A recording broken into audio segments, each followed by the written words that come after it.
On March 15, 2011, Martin Sims was wandering down the streets of Carson, California. His clothes were ragged, he was filthy, and gibbering like a madman with a full beard and long, unkempt hair. His body was covered in scars, but he showed no signs of malnutrition. What made Martin's sudden appearance so remarkable? He'd been missing for 3 years. When he was interviewed by police, they asked him where he'd been all this time. They couldn't believe his answer. He'd been trapped in an Ikea since 2008, but this was no ordinary Ikea. This was a dangerous anomaly that would come to be known as SCP-3008. Martin's strange answers in his interview were laughed off by his interviewing officers, who assumed he was either crazy or under the influence of something, but they caught the attention of an SCP Foundation field agent embedded in the precinct. The report was passed up the chain to a local site director who approved a detachment of Foundation field operatives to look into Martin's case. While he was reluctant to lead the Foundation agents back to the offending Ikea, the Foundation can be extremely persuasive.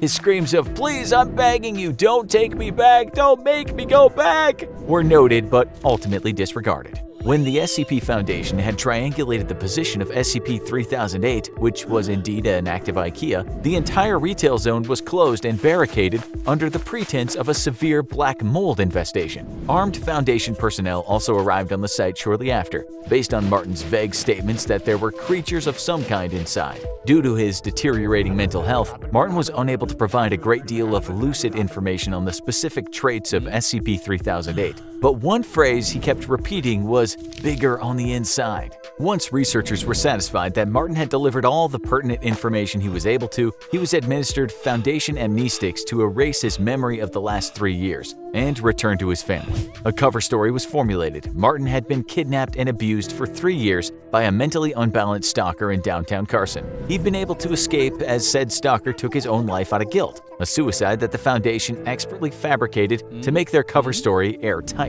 With the loose end of Martin Sims taken care of, the true observation of SCP-3008 could begin. A base set around the perimeter of the mysterious Ikea kept a 24-hour watch on the building, covering all potential entrances and exits. No exploratory missions had yet been approved by the Foundation Ethics Committee, so they first wanted to perform a week of external observation to see if any of the store's anomalous properties extended beyond the confines of the building. After a week of nothing, it appeared they did not. A local site director approved of the use of 20 disposable Class D personnel to explore the interior of SCP-3008. The D-Class operatives would be split into 4 squads of 5 men, Alpha, Bravo, Charlie, and Delta Squad. Each would be assigned a different quadrant of the store and would deliver information back to the control team on site via a live audio and video link. 3 of the 4 teams upon entering the store reported nothing out of the ordinary. Neither the audio or video they were sending back indicated anything different from a standard Ikea store, from the flat-pack wardrobes to the Swedish meatballs. Team Delta, however, suddenly began experiencing a scrambled audio and video connection.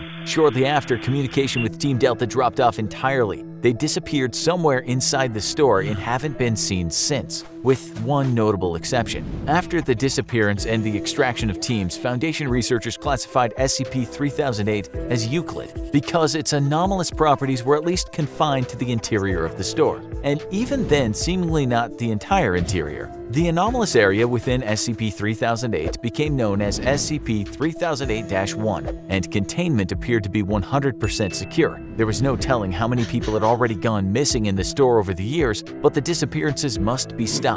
The Foundation maintained constant surveillance around the perimeter of SCP-3008, but it appeared they could prevent any further incidents by simply preventing other civilians from accessing the Ikea store. Martin's ravings about monsters were assumed to just be the product of delirium, until a surviving member of Delta Team suddenly reappeared. The date was November 3, 2011. It was a cold night, a few hours after what would have been closing time if the store were still active, and 7 months after the extraction teams had disappeared somewhere in the confines of SCP-3008. There had been no anomalous activity outside the store since the perimeter was first secured, and the Foundation researchers hadn't expected that to change until the last surviving member of Delta Team came barging out of the store's entrance. Startled field operatives were amazed to see him again, but they were even more amazed to see what was following him out of the store, repeating the same phrase, "The store is now closed, please exit the building." Despite the fact that the entity chasing the Delta Team survivor was wearing the yellow shirt and blue pants of an Ikea store employee, the being definitely was not human. It was around 7 feet tall with no visible face. The entity had grossly extended limbs, with each arm being around 5 or 6 feet long and ending in a huge oversized hand. The whole process was so sudden that the field agents present at the perimeter weren't able to save the Delta Team survivor, as the entity reached forward with his freakishly long arms, grabbed him and twisted his head off like a child with a doll. The field operatives present drew their weapons and peppered the entity with bullets. It would later be classified as SCP-3008-2. The being appeared to collapse and die from the physical trauma, at which point it and the body of the former Delta Team survivor were taken for an autopsy by Foundation researchers. There were no biological abnormalities of the body of the Delta Team survivor, so it did not appear that the anomalous properties of SCP-3008-1 had any effect on the physiology of its occupants. He was not malnourished despite being missing for months, and the contents of his stomach looked to be half-digested food consistent with the menu of a typical Ikea store restaurant. SCP-3008-2, on the other hand, raised a number of perplexing biological questions. The autopsy revealed that the creature's clothes were actually part of its body, like an additional layer of skin. The creature lacked blood or any kind of vascular system. Even stranger, the entity didn't appear to have bones or internal organs, not even a brain or nervous system. It was a being made entirely of skin all the way to its core. How it was able to move, or even live for that matter, remains a mystery. Though when you work for the SCP Foundation, you learn to accept that some things will always remain unexplained. One thing was certain though, Martin Sims was right about his monsters. After the incident with Delta Team, the Foundation deemed that sending manned explorations into the heart of SCP-3008 was too much of a liability and planned a series of drone-based reconnaissance missions into the anomaly. The first of these drones experienced connection issues and failed when attempting to venture into the Ikea's anomalous zone. However, after a lengthy period of trial and error, the Foundation was able to establish a more secure connection with its drones, even when deep into the SCP-3008-1 anomalous zone.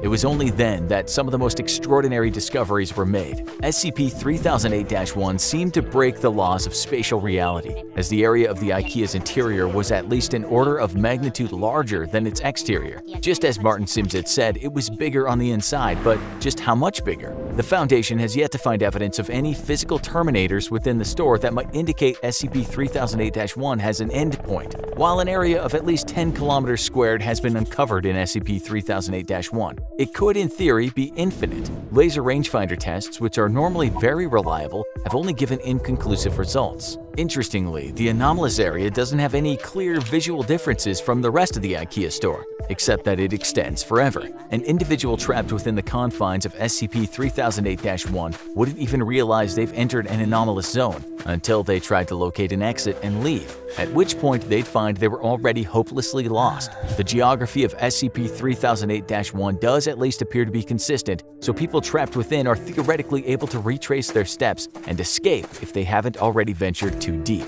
According to data collected during the drone reconnaissance missions, SCP-3008-2, of which there appear to be a vast population, would wander the stores aimlessly during the day. They are unresponsive to the drone's presence and did not appear to be aggressive. While the physical descriptions of these creatures could vary slightly, they all follow the same overall trend. Clothes consistent with an Ikea uniform, no face, either seemingly too tall or too short, and limbs that are grossly out of proportion with their bodies. As the Foundation began sending drones deeper into SCP-3008-1, they found another incredible discovery. There was an unknown population of humans trapped inside Ikea's anomalous zone, and these people had used the Ikea furniture around them to create entire settlements and towns within the store. There were several of these towns, all of which seemed to cohabitate peacefully. Even Foundation personnel found this development in their research to be truly extraordinary. Since SCP-3008 was first identified, there have been only 14 civilian escapes. Some had been trapped inside for months, others had been in there for years, some far longer than Martin's 3-year stint. While every one of these escapees has eventually been released back to their home, after a liberal application of amnestics and a proper cover story has been devised, the Foundation interviewed each of them extensively first. According to each of these escapees, the people trapped inside the Ikea have built an entirely new society across the various settlements. Contrary to the Lord of the Flies expectations of a group of people isolated and afraid, there's immense cooperation between the trapped civilians. The food in the several Ikea restaurants in SCP-3008-1 mysteriously replenishes while nobody's there, so there's no threat of starving. And the automatic turning on and off of the lights forms as a rudimentary kind of day and night cycle. Nighttime, however, is when things get dangerous, as the SCP-3008-2 entities, which are known to the people inside as the staff, become extremely hostile after dark. Aggressive hordes of the staff swarm the settlements at night, repeating, "This door is now closed, please exit the building." The civilians inside are usually able to repel these attacks with minimal casualties, but the constant war of attrition slowly wears down those inside. The bodies of the creatures also need to be removed from the area after each attack, as the presence of corpses or even parts of corpses has been known to heighten the ferocity of the next night's attack. During the day, the staff return to a docile and unresponsive state, though they'll still defend themselves violently if anyone dares to attack. Over the course of the interviews with the 14 escapees, Foundation researchers were able to answer another of their key questions. How had so many people gone missing in the store for so long without being noticed? But the answer they received only raised many more unsettling queries. According to the escapees, there were people inside the settlements that, despite being otherwise of entirely sound mind and standard intelligence, seemed to lack very common knowledge that even a child should know. For example, some of them weren't aware of the International Space Station orbiting the Earth, or stranger still, the existence of the Statue of Liberty. This led the researchers to a frightening conclusion. SCP-3008-1 may not only be a nexus point of multiple Ikea stores in our dimension, it could be connected to Ikeas in every dimension where Ikeas exist. While it only abducts a handful of people from each store over an extended period of time, it suddenly becomes clear how this SCP was able to trap so many people without detection over such a long period of time, which in turn led to an even more terrifying revelation. The SCP Foundation may not have SCP-3008-1 as contained as they thought. It might even be tucked away in an Ikea store somewhere near you, just waiting for you to visit. After all, there's always room for one more.